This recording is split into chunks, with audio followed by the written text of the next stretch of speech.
कृष्ण हैं, उनके सामने 500 का नोट लगा के ऐसे ऐसे करते हैं 1000 के, इनको लज्जा भी नहीं आती।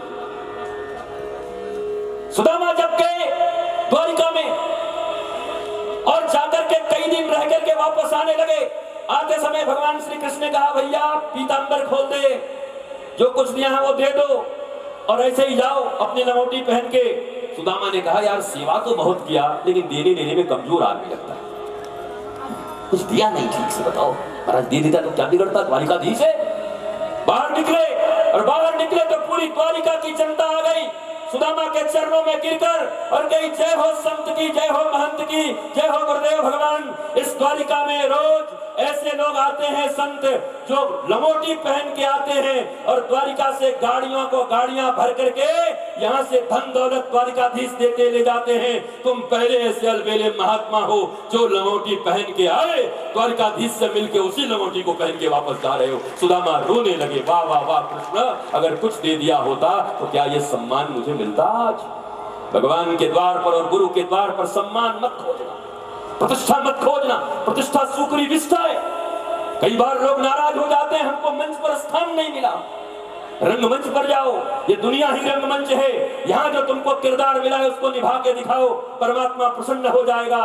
तुम ही किसी की माँ हो, किसी के पिता हो, किसी की मौसी हो, किसी की बुआ हो, किसी की पत्नी हो, किसी की पुत्री हो, किसी के लिए सहधर्मिणी हो। इतने रंगमंच पर तुमको रोल मिले हुए हैं, इस रोल को अच्छे से निभाओ तो परमात्मा भी ऊपर थिरकेगा कि मैंने इसको मनुष्य बना के गलती नहीं की, इसने अपने सारे रोल पूरा कर दिए, ये तो सुपर स्टार है। फ्लॉप हीरो हीरोइन मत बनो इस दुनिया में आके। राहुल राय की तरह एक आशिकी पिक्चर दिया, उसके बाद गायब हो गया बेचारा। तुम्हारी भी हालत वही है, अच्छी फिल्में दिया करो और जब तक जियो तब तक सुपर स्टार रहो, सुपर हिट रहो। तुम्हारे बेटे और बेटी तुम्हारे फोटो अपने कमरे में लगाएं और उनसे कोई पूछे कि तुम्हारा सुपरस्टार कौन, तुम्हारे लिए सबसे अच्छी नायिका कौन, तो गर्व से कह सके मेरे पिता मेरे लिए सुपरस्टार हैं और मेरी माँ ही मेरे लिए नायिका हैं। उस दिन भारत गौरव से सर को ऊंचा करके चल सकेगा। क्या ऐसे हैं तुम्हारे घरों में? नहीं है। यही दुख का विषय है मेरी माँ, और मैं यही बताने आया हूँ और यही कहने आया हूँ। मुझे भी पूजा करवाना आता है, मैं भी यहाँ बैठ जाऊं दंड लेकर के, इस चमत्कारी दंड को लेकर के और कह दो जी हाँ जी 1-1 रुपए लगवा दो, दंड हाथ पर रखेंगे मस्तक पर, तुम्हारा सब रोग दुख दूर हो जाएगा। मुझे पक्का विश्वास है। अभी तो यहाँ 1000 लोग बैठे हैं, कहीं ये प्रचार हो गया कि बाबा का दंड अगर पड़ गया मस्तक पर तो यहाँ लाखों लोगों की भीड़ लग जाएगी कि मुझे भी चमत्कार चाहिए। चमत्कार ज्ञान में है, चमत्कार भक्ति में है, चमत्कार प्रेम में है। याद रखो भगवान राम के भाई लक्ष्मण जब स्वयं शक्ति बाण उनको लगी तो उन्होंने स्वयं डॉक्टर को बुलवाया, वैद्य को बुलवाया। वो परमपिता परमेश्वर है, वो चाहते तो अपने भाई को छूकर ठीक कर सकते थे। उन्होंने कहा डॉक्टर बुलाओ क्योंकि मैं मनुष्य के शरीर में आया हूं, वैद्य बुलाओ। तो रावण का वैद्य बुलाया गया, सुषेण वैद्य। वैद्य ने कहा अगर सुबह से पहले 3 घंटे में रेमडेसिविर नहीं मिला तो पेशेंट बचेगा नहीं, अर्थात सुबह से पहले, सूर्योदय से पहले अगर वो औषधि नहीं आई तो लक्ष्मण जी का बचना मुश्किल होगा। तो हनुमान जी ने कहा आप मुझे आशीर्वाद दीजिए, आपके आशीर्वाद से जो भी दवाई जहां भी मिले, अमेरिका में भी होगा तो मैं उठा के ले आऊंगा, बस आशीर्वाद दे दो। और वो औषधि आती है, उस औषधि का लक्ष्मण जी सेवन करते हैं तब स्वस्थ होते हैं। भगवान इस धराधाम पर जब भी आते हैं मनुष्य के रूप में आते हैं, मनुष्य के कर्तव्यों का बोध कराने आते हैं। वो चमत्कार दिखाने नहीं आते, चमत्कार दिखा करके राष्ट्र को बर्बाद करने नहीं आते, वो ज्ञानी बनाने आते हैं। ज्ञान ही सबसे बड़ा चमत्कार है, भक्ति सबसे बड़ा चमत्कार है। जीवन में ज्ञान हो, भक्ति हो, knowledge, the real knowledge, nothing else.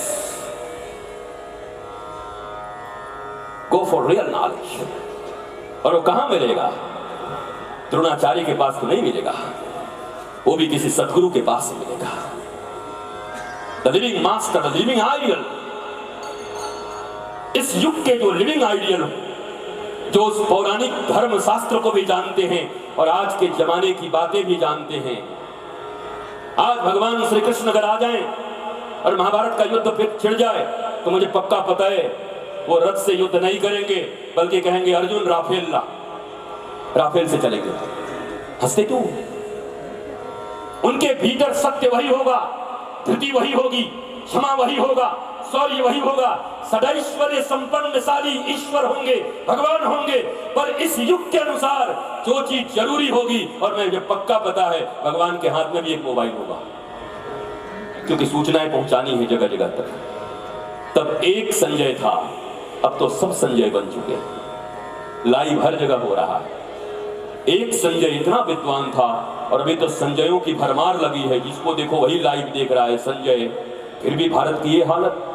जिस रामचरितमानस में ये लिखा हुआ था, प्रातः काल उठ के रघुनाथा, मातु पिता गुरु नावहि माथा। स्वयं रघुनंदन प्रातः काल उठ करके अपने माता जी को दंडवत प्रणाम करते, पिताजी को दंडवत प्रणाम करते और गुरु को दंडवत प्रणाम करते। पंजाब की धरती पर बैठे हो, मंदिर में बैठे हो, झूठ मत बोलना, हाथ उठा करके बताओ किनके किनके घरों में उनके बच्चे खड़े होकर के सुबह सुबह प्रातः उनको दंडवत प्रणाम करते हैं, पिता को दंडवत करते हैं और फिर गुरु को दंडवत करते हैं। पूरी भीड़ में सिर्फ 2 लोगों ने हाथ उठाया, बाकियों की हालत ऐसी क्यों? तुम इतने रामचरितमानस की कथाएं सुन ली है, हमने तो बहुत कथा सुना है जी, हमने तो उनकी कथा सुनी है, हम तो 55 कथा सुन के आए, हम तो वो वाला कथा सुन रहे हैं, हमने तो 1 करोड़ दे के बुलाया था वो कथा सुना है, हम तो 5 करोड़ वाली कथा सुन रहे हैं, और बेटा बेटी लात मार रहे हैं। राम कथा सुन रहे हैं आप? राम जी ने स्वयं प्रातः काल उठ के रघुनाथा, मातु पितु गुरु नावहि माथा। कई को रामायण सुन रहे हो जब तुम्हारा औलाद तुमको प्रणाम नहीं कर रहा, दंडवत नहीं कर रहा? किस बात के लिए रामायण सुनने जा रहे हो? जो राम जी कर रहे हैं वो भी तुम नहीं कर पा रहे हो। आज की हालत क्या है? प्रातः काल उठ के अनाथा, मोबाइल में मारही माथा। प्रातः काल उठ रहा है, माता पिता गुरु गायब और मोबाइल में माथा मार रहा, ये हमारी संतान है। और हम कह रहे हैं रामायण सुन रहे हैं, कई बात को सुन रहे हो? कोई कहे हम दिन रात पढ़ रहे हैं और फेल हो रहे हैं, कई बात को पढ़ रहे हैं भैया तू? बोला हम केमिस्ट्री में दिन रात पढ़ रहे हैं, बोला नंबर कितना है? बोला 5 नंबर आया। बोले हमारे पास आ जा, फिर हम पढ़ा दे तुमको केमिस्ट्री, फिजिक्स पढ़ा दे। हाँ मैथमेटिक्स में भूल गया था, मैं मैथमेटिक्स में भी ऑनर्स हूं, कोई तुमको पढ़ा सकता। तो जब तुम पढ़ते हो तो तुम्हें पास भी होना चाहिए, नंबर भी ऑब्टेन होने चाहिए। तुम रामचरितमानस की कथाएं सुनते हो, हनुमान जी का दर्शन करते हो, मंदिरों में आते हो, संस्कार क्यों नहीं है? पवन जी आए थे, हमारी इनकी चर्चा हो रही थी और हम लोगों ने एक विचार बनाया कि मंदिर केवल दर्शन का स्थान न हो, क्योंकि शास्त्र कहता है प्रसादस्तु प्रसन्नता। जब मंदिर में जाएं तो वहां से प्रसन्नता प्राप्त करके प्रसाद के रूप में लेकर के आए।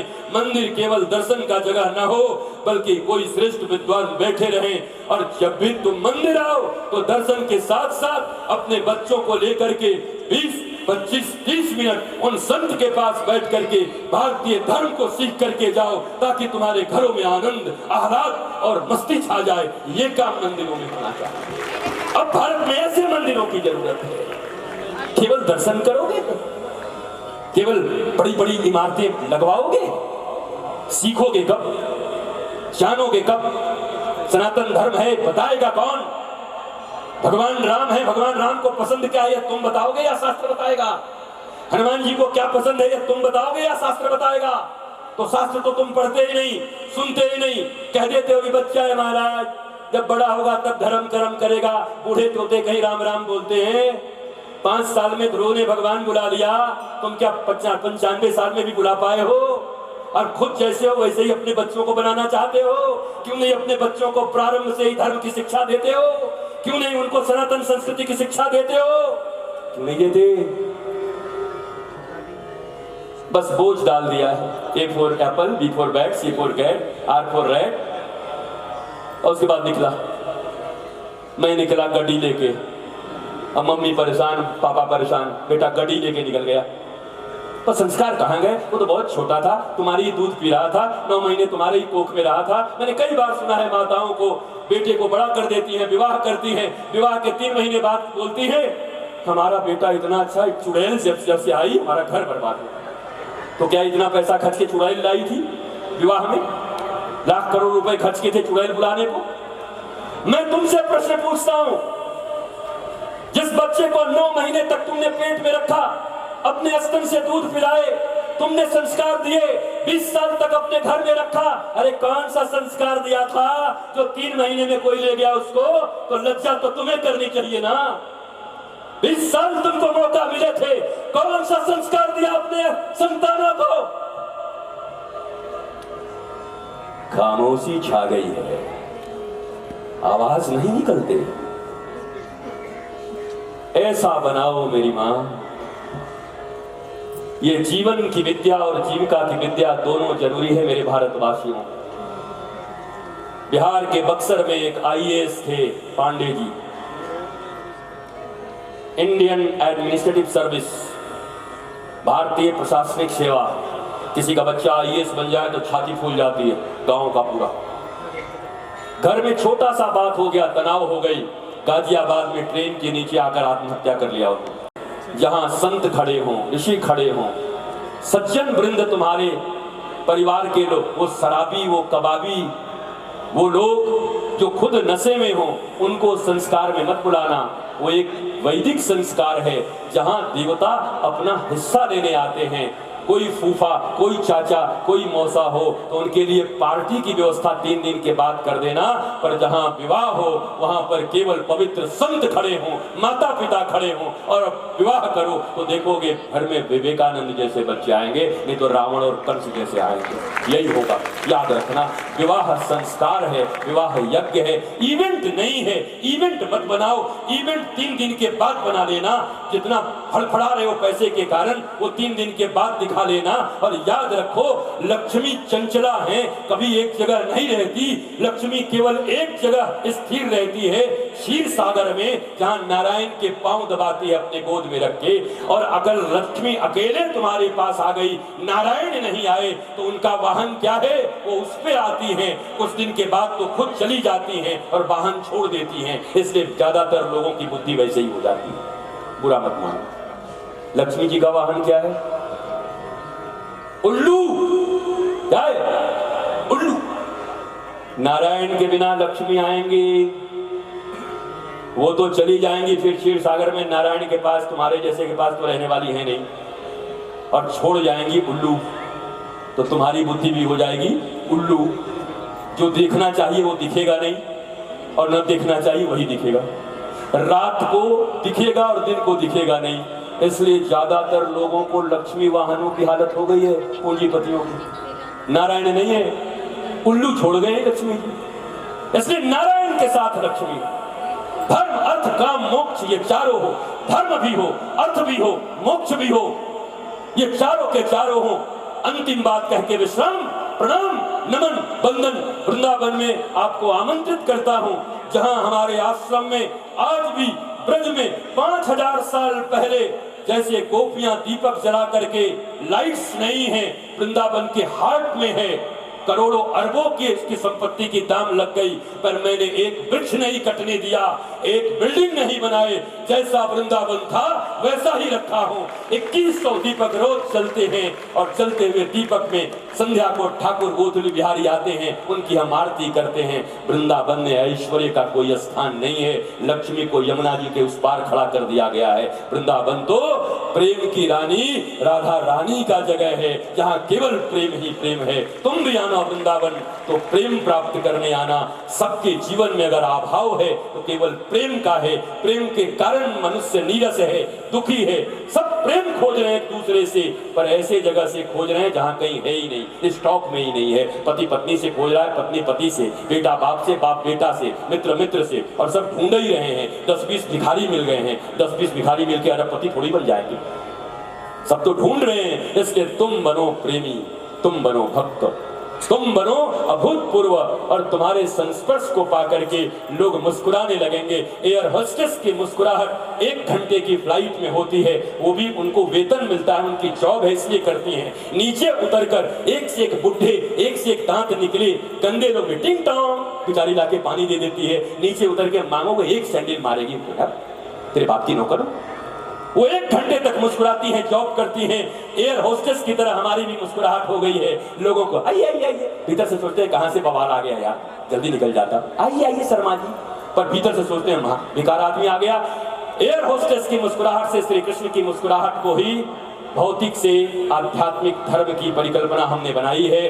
वो मुस्कुराहट श्री कृष्ण के पास है जब 23 करोड़ की सेना भी मथुरा में खड़ी होती है, जहां काल यवन और जरासंध होता है, उसके बाद भी भगवान मुस्कुरा रहे होते हैं। दुनिया में अनुकूल परिस्थिति हो या प्रतिकूल हो, जो सदा मुस्कुराए वो कृष्ण का भक्त है, और कृष्ण की भक्ति करने से मुस्कुराहट गायब नहीं होती। घरों में मुस्कुराहट लानी हो तो कृष्ण भक्ति करिए, राम भक्ति करिए, हनुमान भक्ति करिए, बच्चों को संस्कार दीजिए। यही संस्कार आपको बुढ़ापे में आनंद देगा, नहीं तो तुम भेज दिए जाओगे ओल्ड एज होम में, रोगे, तड़पोगे। लेकिन अब चिड़िया चुग गई खेत, पछताने से क्या होगा। चलते चलते आओ मेरे साथ 2 लाइन गा लो। गुरु बचनों को रखना संभाल के, थोड़ा और दे दो गाने के लाए, हमको भी सेलिब्रिटी बना दो।